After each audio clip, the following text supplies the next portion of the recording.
I hadn't eaten in 2 days, and I was one missed payment away from losing everything. Then I saw a stranded man on a deserted road, and something about him felt off. I had no idea that stopping for him that night would drag me into a secret that could either change my life forever or completely ruin it. But before we continue, if you believe even the smallest decisions can change everything, hit subscribe and be part of this journey. Drop a like to support the story, and tell me in the comments where you're watching from and what time it is right now. Now just let me take you back to that night. I hadn't eaten properly in 2 days, and the cold steering wheel under my hands felt like a reminder that I was barely holding my life together.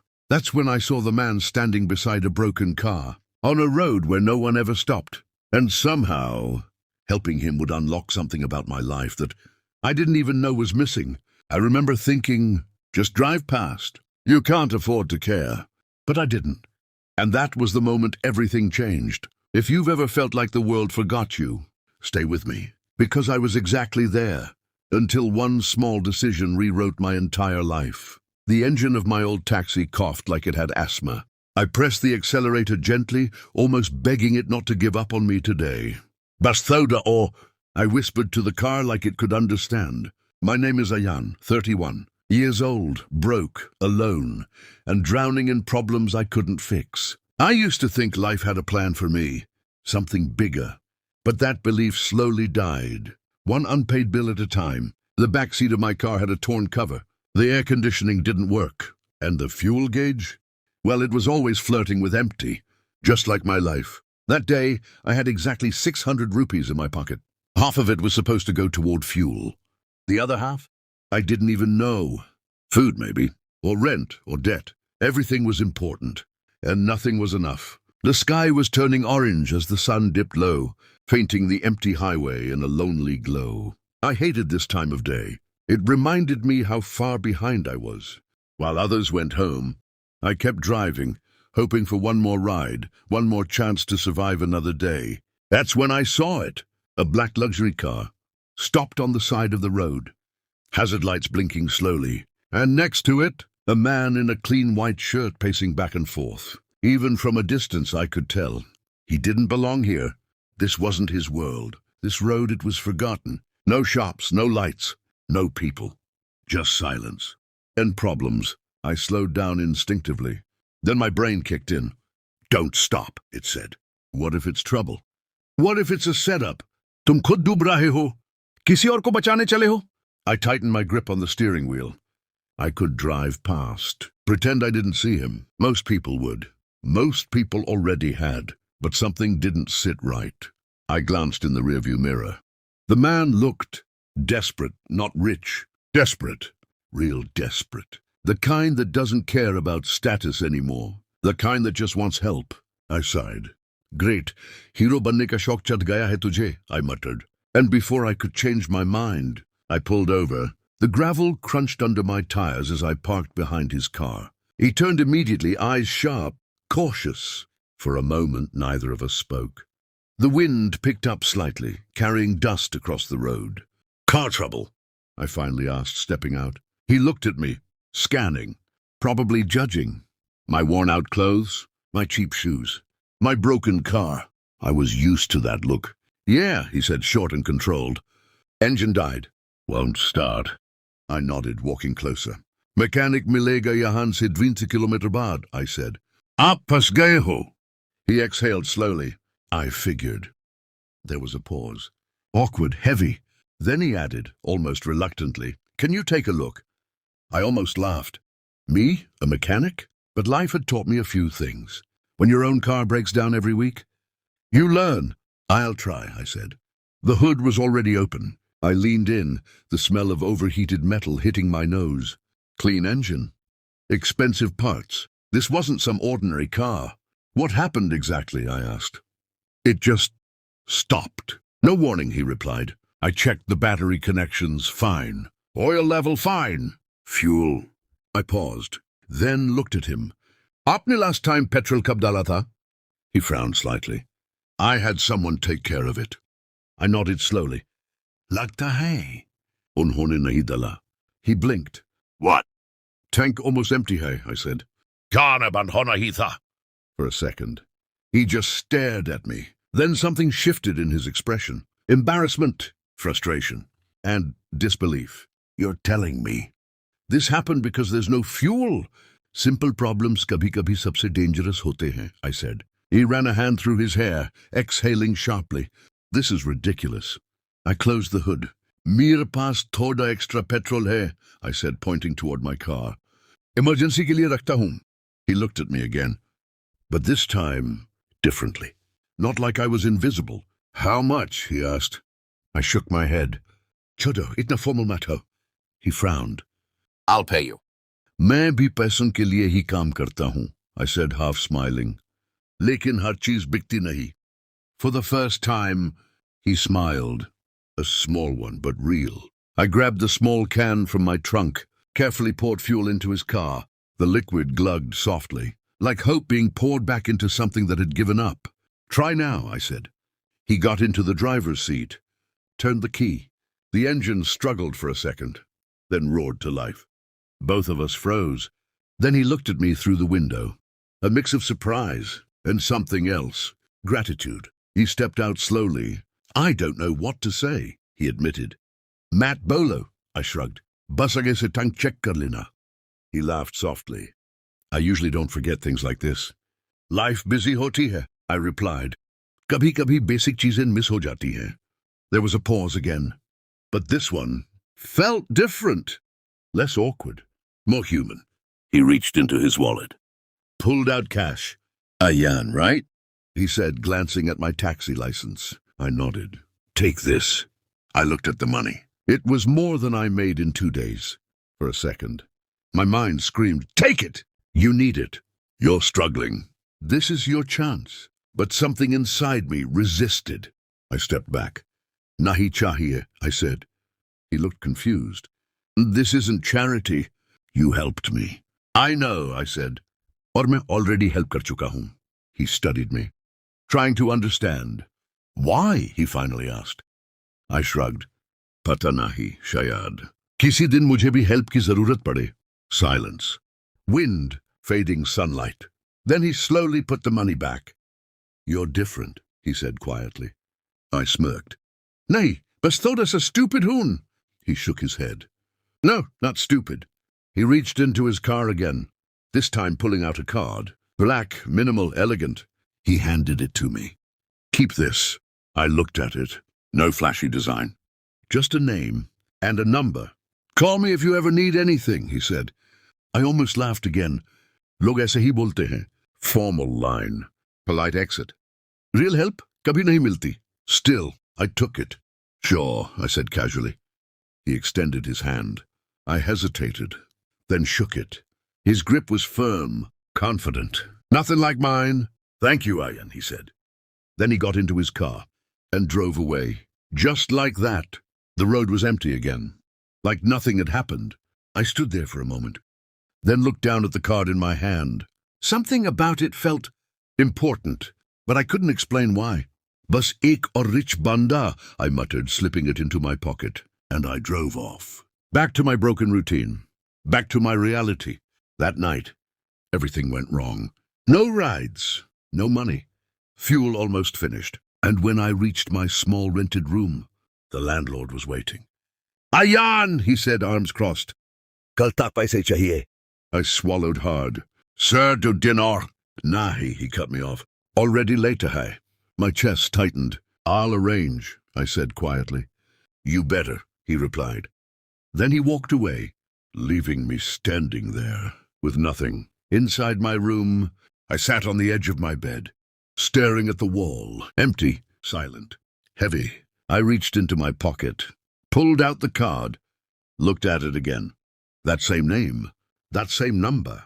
For a moment, I considered calling, but then I laughed bitterly. Kya bolega tu? I whispered. Hello, sir. Yaad hai mujhe. मैंने आपकी car में petrol डाला था. अब मेरी जिंदगी में डाल दो? I shook my head. No, I wasn't that desperate. Not yet. I placed the card on the table, turned off the light, and lay down. Hungry, tired, broken. But I didn't know that the next morning, Before I even woke up, someone would knock on my door.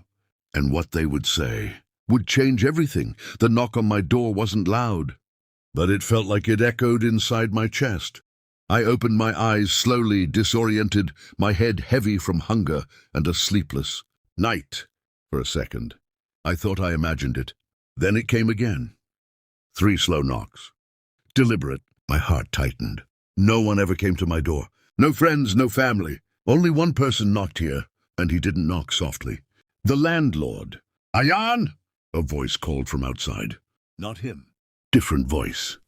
Calm. Controlled. My mind raced. Who could it be? I pushed myself up, my body weak, and glanced at the table. The card, still there, untouched. For a brief moment, a strange thought crossed my mind. No, impossible. I shook it off and walked toward the door. Each step felt heavier than it should. I hadn't even brushed my hair. My shirt was wrinkled. My face looked like I hadn't slept in days, which I hadn't. I unlocked the door slowly and opened it. A man in a dark suit stood outside. Clean, sharp, out of place, just like the man from last night. But this wasn't him. This one looked official. Behind him, a black car was parked.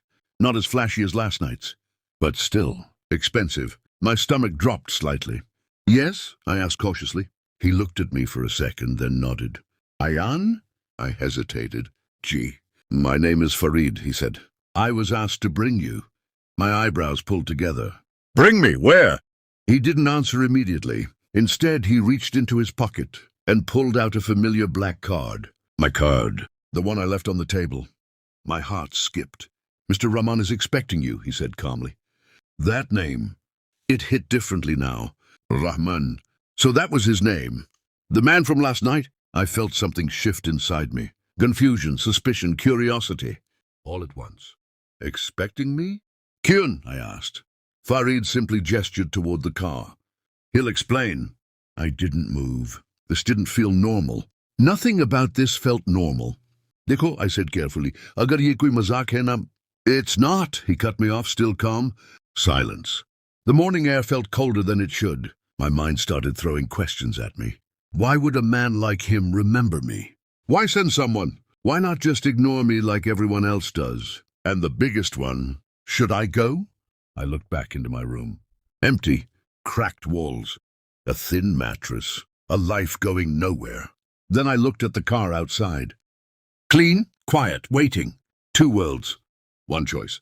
Safe or unknown. My heart pounded harder. Something inside me whispered, "What if this is your chance?" Another voice replied instantly, "What if it ruins you?" I clenched my jaw. "Give me 2 minutes," I said. Farid nodded once. "Of course." I shut the door quickly. My hands trembled slightly as I splashed water on my face. The mirror showed a man I barely recognized. Tired eyes. Hopeless expression. "Tu kya kar raha hai?" I whispered to myself. But deep down, I already knew. I grabbed the card, slipped it into my pocket, and walked out. The car ride was silent. Farid didn't speak. I didn't ask. The city passed by in a blur. Small shops turned into bigger buildings. Dusty streets turned into smooth roads. It felt like I was leaving my world behind and entering someone else's. After about 30 minutes, we stopped. I looked up and froze. A massive glass building stood in front of me. Tall, clean, powerful. The kind of place where decisions are made that people like me have to live with. My throat went dry. "Yahan?" I muttered. Farid stepped out. "Yes?" I followed slowly. Every step toward the entrance felt unreal. Security guards opened the doors. People inside were dressed sharply. Everyone looked like they belonged, except me. I became hyper-aware of everything. My clothes, my shoes, the way I walked. I felt small, invisible again. But this time, it hit harder. Farid led me to an elevator. Top floor. Of course. The higher we went, the quieter it got, until finally, the doors opened. A long hallway. Soft lighting. Expensive silence. We stopped in front of a large door. Farid turned to me. "He's inside." My heartbeat echoed in my ears. I nodded slowly. He opened the door and stepped aside. "Please." I walked in. The office was massive, floor-to-ceiling windows. The entire city visible below. It felt like standing above everything, above everyone. And near the window, he stood there. The man from last night? Same calm posture, same controlled presence. But now, in this setting, he looked different. Stronger, more powerful, like this was his world, and I was just visiting. He turned slowly, and when his eyes met mine, a faint smile appeared. "Ayan," he said. His voice was the same, but now it carried weight. "Sir," I replied awkwardly. There was a pause. Then he walked toward me. Confident steps, measured. "You didn't call," he said. I blinked. "I didn't think it was real." He chuckled softly. "Most people would have called immediately." "Man, most people jaisa nahi hoon," I said before I could stop myself. He studied me, then nodded slightly. "I know." "That caught me off guard." He gestured toward a chair. "Sit." I sat carefully, my body tense, my mind racing. Why am I here? What does he want? He sat across from me, calm, observing. For a few seconds, he said nothing. Just looked at me, like he was reading something. Then finally, "Do you know who I am?" he asked. I shook my head. "Not really." "I'm Ibrahim Rahman," he said, "CEO of Rahman Group." The name hit like a shockwave. Even I had heard of it. Big company, construction, real estate, contracts everywhere, power, money, influence. And suddenly, that broken car from last night didn't feel like an accident anymore. I swallowed hard. "Sir, agar aapko thanks kehna hai to..." "It's not about thanks," he interrupted. Silence. My chest tightened again. "Then what is it about?" He leaned back slightly. "I've been watching people for a long time, Ayan." That sentence felt strange. "Kal Rat," he continued. "Dozens of cars pass me." I said nothing. "Expensive cars, fast cars, people in a hurry." He paused. None of them stopped. My throat felt dry. "But you did." I shifted slightly in my seat. "Bas ruk gaya," I said quietly. "Why?" he asked again.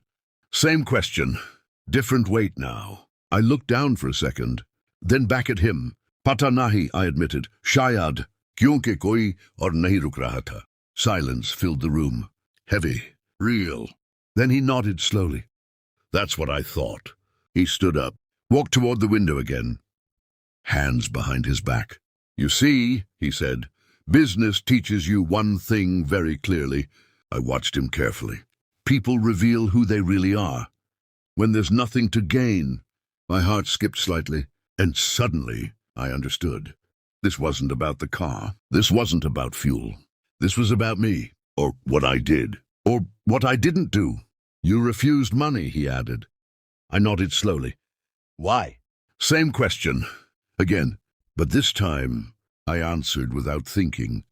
"Kyunki agar main paison ke liye rukta, to rukta hi nahi." The room went quiet, completely still.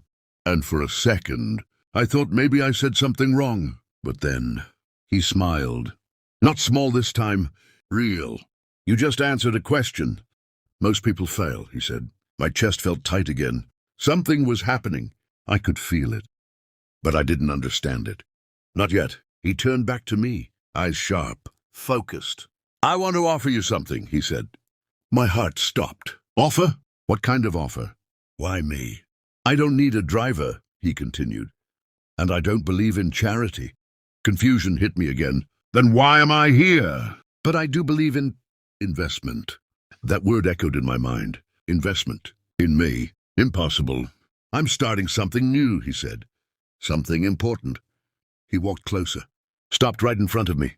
"And I think you might be exactly what I need." I froze. This didn't make sense. Nothing about this made sense. "I don't have experience," I said quickly. "No degree, no skills." "Main bus!" "A man who stopped," he cut in. Silence. My chest rose slowly, fell slowly. "And sometimes," he added quietly, "that's rarer than talent." I didn't know what to say. What do you even say to something like that? My entire life, people ignored me, dismissed me. And now, someone like him was looking at me like I mattered, like I had value. It felt unreal. Suspicious. Dangerous. What exactly do you want from me? I asked carefully. He looked at me for a long second, then said something that made my blood run cold. I want you to help me find out who's stealing from me. Everything inside me froze. Stealing from him? This wasn't small. This wasn't simple. This was dangerous. I leaned back slightly. Sir, ye kam police ka nahi hai? It is, he said calmly. But I don't trust them with this. My mind spun. Why me? He stepped closer, lowered his voice slightly. Because the person I'm looking for trusts faces like yours. Silence.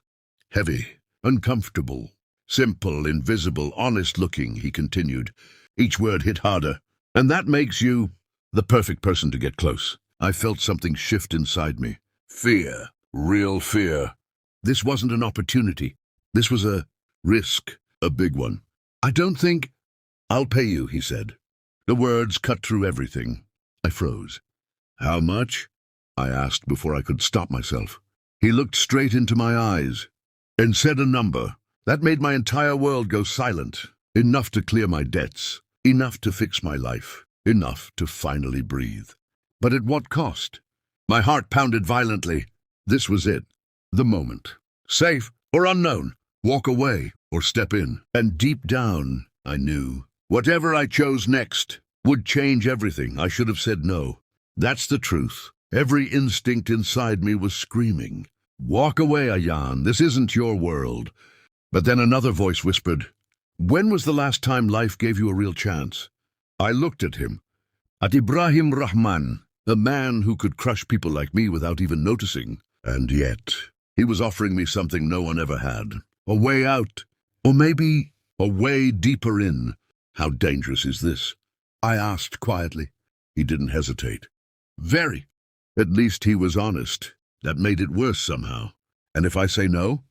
He shrugged slightly. Then you walk out of here. And nothing changes. That hit harder than I expected. Nothing changes. Back to the same room. Same hunger. Same struggle. Same slow death. My jaw tightened. And if I say yes? He looked at me carefully. Then your life won't be the same again. Silence. Heavy. Final. I took a deep breath, closed my eyes for a second, and saw everything. My empty room, my landlord's face, my empty wallet. The nights I slept hungry, the days I felt invisible. Then I opened my eyes. Main try Karunga, I said. Ibrahim didn't smile, didn't celebrate. He just nodded. Like he expected it. Good, he said. And just like that, there was no going back. The next 2 hours changed everything I thought I understood about the world. Ibrahim didn't waste time. He called Fareed in. Within minutes, files were placed in front of me. Photos, documents, numbers. It felt overwhelming. This, Ibrahim said, tapping the table, is my company's internal project fund. I nodded slowly. Didn't fully understand, but I listened. Over the past 6 months, money has been disappearing. How much? I asked. He looked at me. Enough to destroy everything. If it continues. My chest tightened. This wasn't small. This was serious. Any suspects? I asked. Too many, he replied. Great. That made it easier, not. He slid a few photos toward me. These are the people with access. I looked down. 5 faces. Well-dressed. Confident. Nothing like me. These are senior staff, he said. Managers. Account handlers. Project leads. Sab pe shak hai? Yes? I looked at him again. Even after background checks. Especially after background checks, he replied. That didn't sound good. So mera role kya hai? I asked. He leaned forward slightly. You will enter as a driver. I blinked. A driver? Yes, he said. Temporary. Assigned to internal staff. I frowned. And fear? You observe. Silence. That's it? That's everything, he said calmly. I exhaled slowly. It sounded simple. Too simple. What am I looking for? Patterns, he said.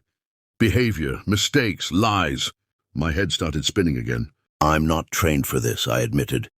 I know, he said. That's why you're perfect. Again, that word, perfect, didn't feel right. But I don't even know how to spot this kind of thing, I said. He looked at me carefully. Trust your instincts. I almost laughed. Those same instincts almost told me to drive past him last night. Sir, instincts se paise nahi milte, I said quietly. Sometimes, he replied, they reveal the truth. Silence again. He stood up, walked toward the window. You've lived a hard life, haven't you? The question caught me off guard. Sir? People who struggle, he continued, see things others don't. I didn't respond, because he wasn't wrong. When you have nothing, he added, you notice everything. That line stayed with me. Deep, real. He turned back. So, will you do it? I hesitated for a second, then nodded. Yes? The transformation started immediately. New clothes. Clean. Simple. Still a driver's outfit, but better than anything I owned. Farid handed me a small envelope. Your ID, he said. I opened it. My photo, my name, company logo. It felt official. From now on, Farid said, you work here. I swallowed. Work. Here. It didn't feel real. My first day inside Rahman Group wasn't what I expected. No one noticed me. No one cared. And that was exactly the point. Drivers are invisible, Farid had said. And he was right. People talked freely around me, ignored me completely, like I didn't exist. It reminded me of my old life. The difference. Now, it was useful. The first person I was assigned to was Salman. Mid-40s, sharp dresser. Always on calls, always busy. Late ho gaitum, he said the moment he got into the car. Sorry, sir, I replied. Next time on time, he snapped.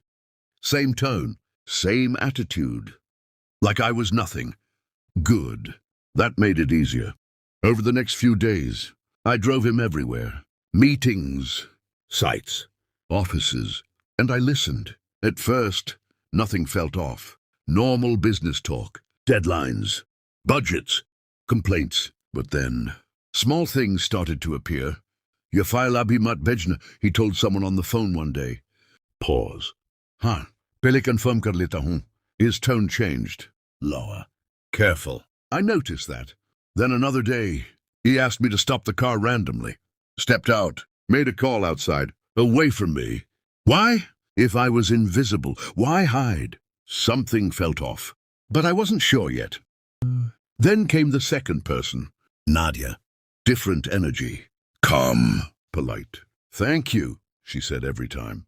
That alone made her stand out, but something about her felt too perfect, too controlled. Like she was always aware, watching, calculating. One day she dropped a file in the back seat, accidentally. I noticed it after dropping her off.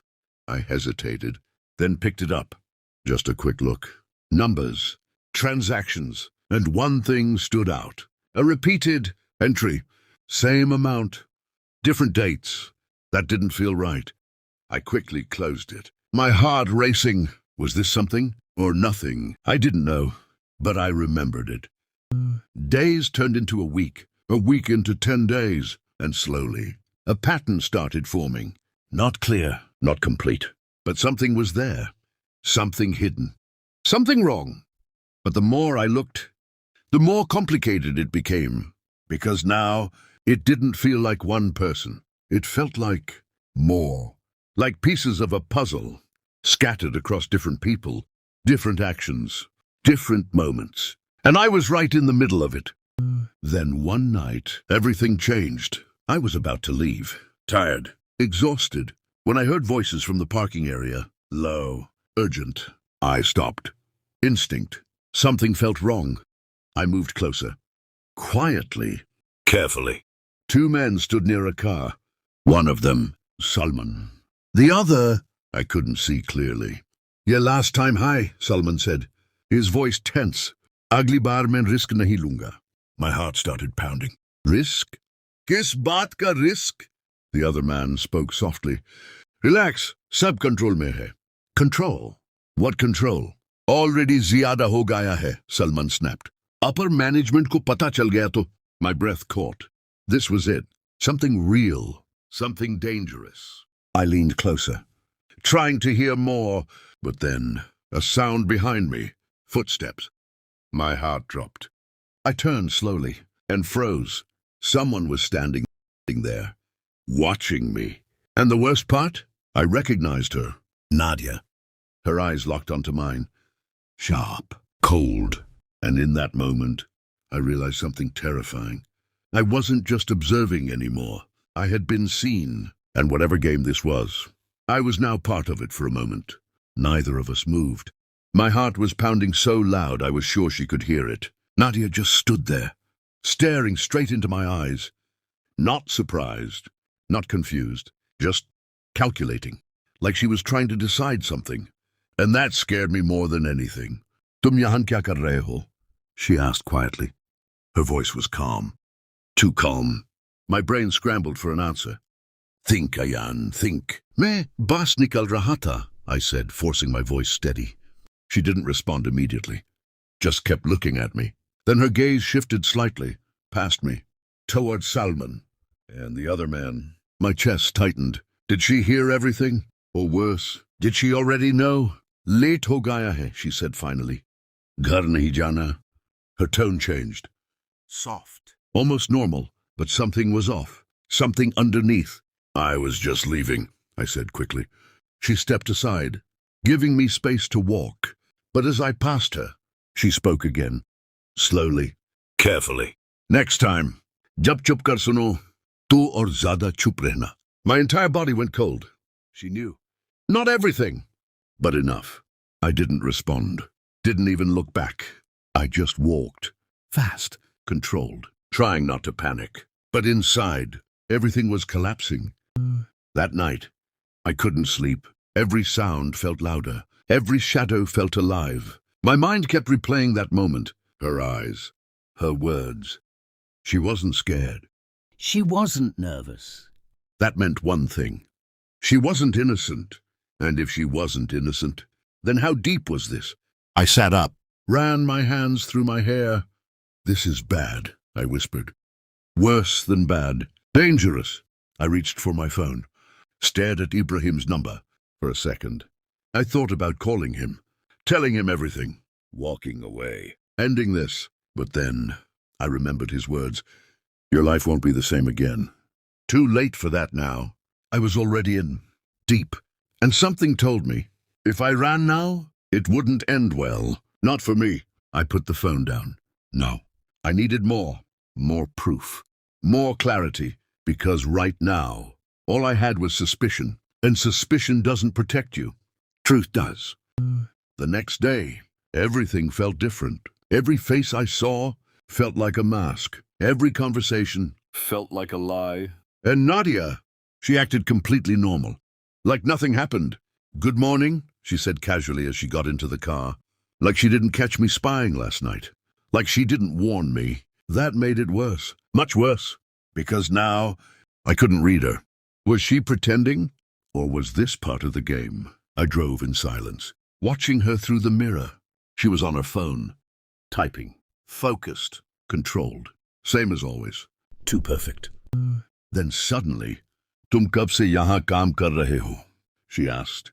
The question hit me off guard. Almost 2 weeks, I replied. She nodded slightly. Pause. Then, "Pehle kya karte the?"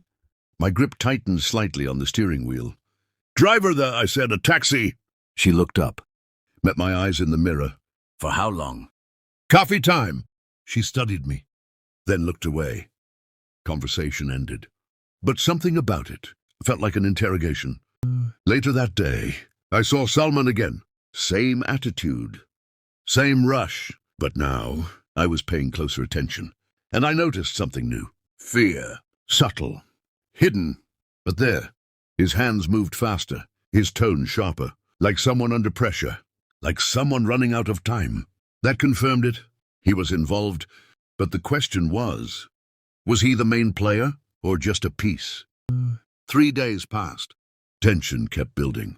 And then I found it. The first real clue. It happened by accident. Or maybe it was meant to happen. I was cleaning the car after dropping Nadia off. Routine. Normal. But under the front seat, something caught my eye. A small USB drive. Black. Simple. Almost invisible. My heart started beating faster. Slowly, I picked it up, looked around. Empty parking. No one there. This could be nothing. Or everything. My hands trembled slightly. Should I open it? Or report it? My instinct screamed, check it first. I slipped it into my pocket. That night, I didn't go home. I went to a small internet cafe, old computers, dim lights, no questions asked. Perfect. I sat down, plugged in the USB. For a second, nothing happened. Then, files appeared. Dozens of them. My breath slowed. Focused. I opened the first one. Numbers, transactions, dates. Normal. Then the second. Same thing. Third, fourth. Patterns. But then, one file stood out. Different name. Encrypted. My heart pounded harder. I clicked it. Password required. Of course. I leaned back, thinking, who would set this? And what would they use? I tried basic things. Names. Dates.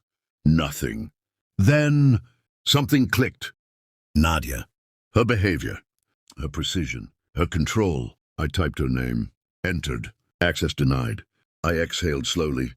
Think deeper. What kind of person is she? Careful. Strategic.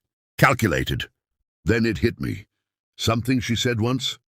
Consistency is everything. Random at the time, but now, maybe not. I looked at the previous files. Same amount repeated. Same pattern. Same number. I typed that number. Entered. And the file opened. My heart stopped. Inside was everything. Detailed records. Fake transactions. Shell accounts. Money being moved, step by step. Hidden perfectly. But the biggest shock wasn't the system. It was the names. Multiple names. Not one, not two, but three. Salman. Nadia. And my breath caught. No way.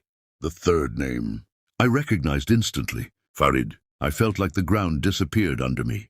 Farid? The same man who brought me here? The same man who stood beside Ibrahim? This wasn't just corruption. This was betrayal. From the inside, from the closest circle, my hand started shaking. This was bigger than I thought. Much bigger. And suddenly, everything made sense. Why Ibrahim didn't trust anyone. Why he needed someone like me. Because everyone else was already compromised. I leaned back slowly, trying to process everything. 3 people working together, stealing from one of the most powerful men in the city. This wasn't greed. This was a system. Carefully built, carefully hidden. And now, I was the only one who knew the full picture. A taxi driver. A nobody holding a secret. I could destroy everything. My chest tightened. This wasn't opportunity anymore. This was danger. Real danger. Because if they found out, I wouldn't just lose the job. I would disappear. I quickly removed the USB. Stood up. Heart racing. I needed to think. Plan! Act carefully. But as I stepped outside the cafe, my blood ran cold. A black car was parked across the street. Engine on. Lights off. And inside, a silhouette. Watching. Waiting. My instinct screamed, "Run!" But before I could move, the car door opened, and someone stepped out. Slowly, calmly. And as the streetlight hit his face, my worst fear became reality. Farid. He looked straight at me. No smile, no warmth, just cold understanding. And then he said something that made my heart stop. "USB Milgayana?" For a second, I couldn't breathe. The world around me went silent. Farid took a few slow steps toward me. "Calm, controlled, dangerous. USB Milgayana?" he repeated. My fingers tightened around my pocket. Every instinct screamed one thing. Lie. But my face, it betrayed me. He saw it. Of course he did. A faint smile appeared on his lips. "Relax, Ayan," he said, softly. "Agar tumhe nuksan pahunchana hota, to ab tak ho chuka hota." That didn't comfort me. That made it worse, because he was right. If they wanted, I'd already be gone. "Carmen Beto," he said, opening the door. Not a request, an order. I hesitated. One wrong move, and everything ends. But running, there wasn't an option anymore. Slowly, I walked forward. and got in. The ride was quiet. Too quiet. Farid drove, eyes on the road, like nothing was wrong, like we were just going somewhere normal, but my mind was exploding. 3 people, 1 system, and now they knew I knew. Game over. Or maybe game just started. Kitna dekha tumne? Farid asked without looking at me. I stayed silent. Better hai sach bolo, he added calmly. Sab, I said quietly. That was it. No point hiding now. He nodded slightly. Good. Good? That word didn't make sense. You're smarter than I thought, he said. I didn't respond. I didn't trust anything anymore. After a few minutes, the car stopped. Same building. Rahman Group. My chest tightened. Utaro, he said. I stepped out slowly. Confused, scared. Why bring me here? If they wanted to silence me, there were easier places. Farid walked ahead. I followed. We entered the building. Same guards. Same silence. But now, everything felt different. He led me to the elevator. Top floor. Again, my heart pounded harder with every second. What is happening? The doors opened. Same hallway. Same door. Farid stopped. Turned to me, and for the first time, his expression changed. Serious. Heavy. Ab jo hoga? Wo tumhari soch se bahar hoga, he said. Then he opened the door. Inside, Ibrahim Rahman stood exactly where I saw him last time, near the window, looking out like nothing had changed. But everything had. Farid walked in. I followed. The door closed behind us. Silence. Then Ibrahim spoke. Without turning. Kitna time laga? Farid replied calmly. Enough. I froze. That tone. That familiarity. Something wasn't right. Ibrahim turned slowly, looked at me, then at Farid. And then he said something that shattered everything I thought I knew. Let's stop pretending. My heart dropped. Pretending? Farid exhaled lightly. Then he smiled. Not the polite smile. A real one. And in that moment, everything clicked. They weren't enemies. They weren't on opposite sides. They were working together. What is this? I whispered. My voice barely came out. Ibrahim walked toward me. Come. Powerful! You passed, he said. Passed? Passed? My mind couldn't process it. What are you talking about? I snapped. Confusion turned into anger. Real anger. You lied to me, I said. Ibrahim didn't deny it. Yes? Silence.